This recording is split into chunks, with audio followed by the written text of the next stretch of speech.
Hi, and welcome to the Disruption Spiral, a four-part mini-series where I break down what happens when disruption hits mission-driven organizations. If you're a leader in an NGO, a nonprofit organization, a healthcare company, a higher education institute, or any organization where the mission is what brings people to the work, this is a series for you. And in particular, if you are a leader who has responsibility for helping people to navigate organizational change, I think this series will be of value to you. In episode 1, I gave you an overview of the disruption spiral. So if you haven't watched that yet, I highly recommend that you go there first. This is episode 2, and I'll be diving into the first tendency in the disruption spiral, which I call over-solving. In the next 2 episodes, I'll dive into the other tendencies so that you can better understand each of these, know how you know what is the evidence that they exist in your organization, and what can you begin to do to reverse the spiral. So first, what is oversolving? Oversolving, quite simply, is the tendency to default to change approaches that center on and emphasize the root of the problem. So focusing on the problems that emerge and the deficits that exist, and not looking at what some of the potentials are and what some of the opportunities are. And why does this happen? Again, if you watched episode 1, if you tuned in, you understand that in disruption, our sympathetic nervous system is activated. This is the fight, flight, or freeze part of our nervous system. And when that's activated, we are oriented toward identifying and eliminating problems. Now, this works for us in survival situations, of course. That's why we've biologically adapted to, our sympathetic nervous system has adapted to identify and eliminate problems. And this problem, quite frankly, works when there are technical problems. When digging into the problem will give us more information about how we solve the problem. Here's the challenge. In organizations that are complex, adaptive human systems, technical solutions do not solve these adaptive challenges that come with disruption. So when we only have a problem-solving approach to change, and we orient around the problem and dig into the problem too deeply, what we do is we learn more about the problem. And all of the emotions and the memories and associations with the problem emerge in the human system. And we orient around that deficit. We learn more about the problem. People think of more examples of the problem existing, or more of the consequences of the problem.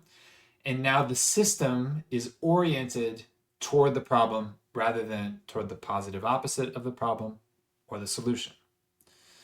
Now, there's a whole field of scholarship around positive organizational scholarship and organizational change. And that's really what my background is in. I won't belabor it too much here, but that is in essence what oversolving is.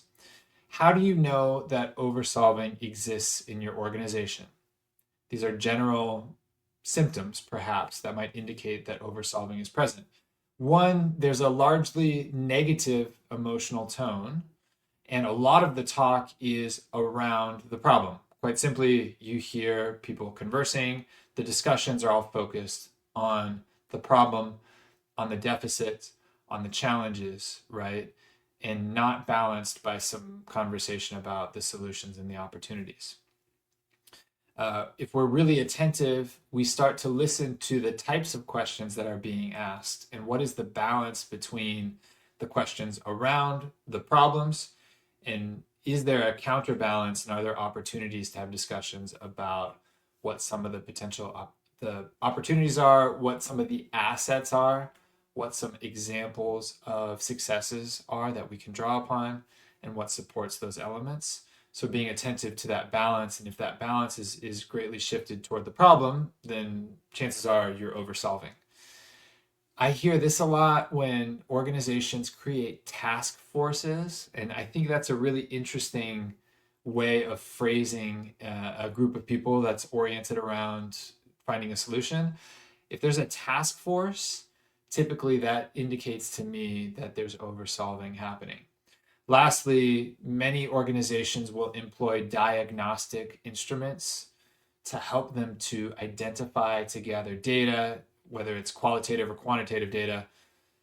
And many of these diagnostic instruments are designed to illuminate and to gather information about the problem. So there's a tendency to orient toward these diagnostic instruments. If your organization, if that's their response to a disruption, I'm guessing that oversolving is probably present in this example. Now, I want to give you an applied example of what this might look like. So a very common disruption that's happening in a lot of mission-driven organizations over the past year or two is a change in the funding. And in many organizations, that's a funding collapse. Whether that funding was coming from the federal government or from other sources, many organizations found themselves very quickly losing funding that they could rely upon, just weeks or months before. Now, what does oversolving look like in this situation? If there is a funding disruption, leadership will convene around the deficit, the problem. So the question will be, what do we cut? What do we replace? How do we close this gap? And these are, let me be clear, these are critical questions in this situation. You have to ask those questions. But here's the problem. The shortcoming is when that is your entire framework. And when you default to that line of questioning, and that's the only place you go, then that's in essence an only a problem-solving approach to this challenge. What doesn't get asked in most cases in this situation is, what are we uniquely good at that our constituents and our donors respond to? What resources or relationships do we have that we haven't fully activated? What have we done well in crisis situations before that we can draw upon? Are there strategies? Are there assets that we have? Are there elements of our culture that we can draw upon now, in this case, that will help us to be successful in navigating this disruption? The strengths of the organization are there. It's just that the urgency of the problem in the sympathetic nervous system has us asking questions and focusing solely on how we fix what's broken rather than what are our capabilities that we can draw upon in this example. Now, how do we reverse this?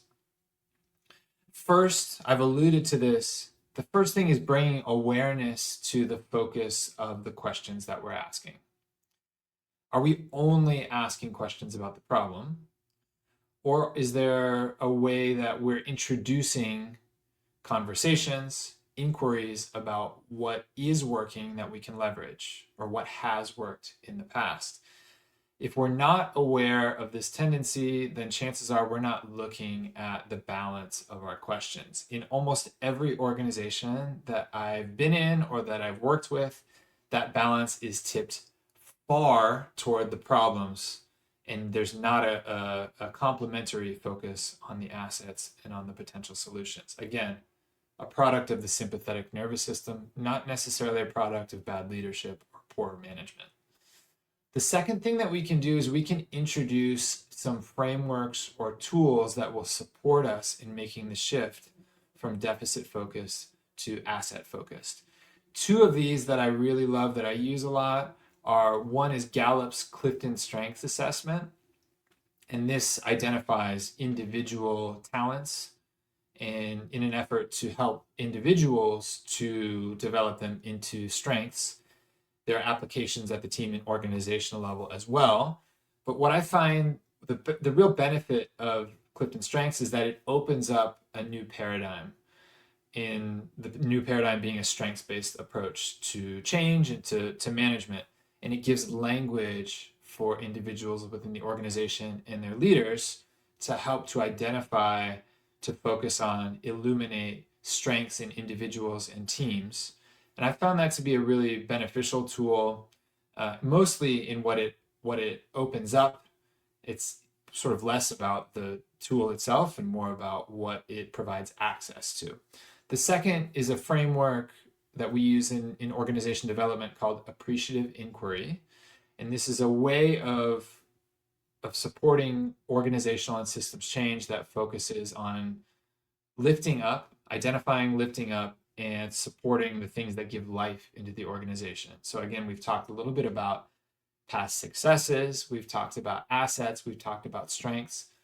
The appreciative inquiry is a framework that will help you to employ some of these assets, to eliminate them, and then help you to support them and multiply them, to grow them in the organization, to lead to the kind of change that you want to see. That's my professional training is in appreciative inquiry, and there are many applications for appreciative inquiry. The great thing is that the principles can be applied in one-on-one contexts, in team contexts, in full organizational contexts. And again, another avenue toward opening up a different orientation in examples of disruption that can lead us toward focusing on what is possible. Lastly, one of the great benefits that I see from the organizations I work with is the external perspective that I bring.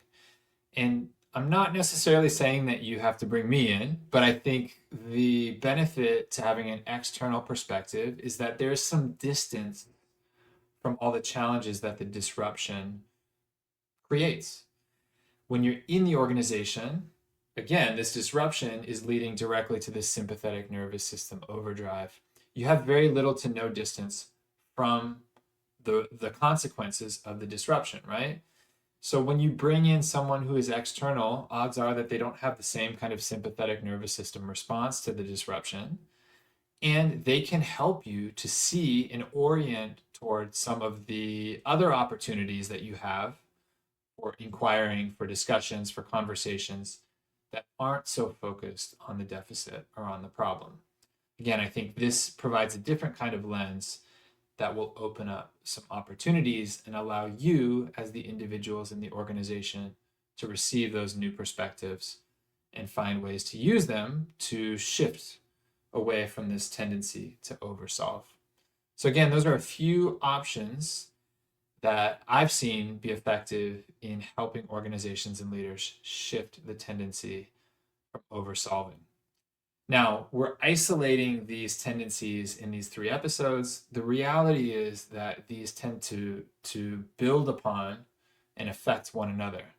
And you'll see that a little bit. And in the next episodes, I'll talk about the tendencies individually, and we'll talk about how they impact one another. But that's one way, a few ways to start addressing oversolving. So I hope that's helpful. Thanks for being here. In the next 2 episodes, I'll dive into over-individualizing and over-sacrificing. You don't need to watch them in order, but if you do, I think you'll get a good sense for how these interact with one another. So thanks for tuning in, and I'll see you in episode 3.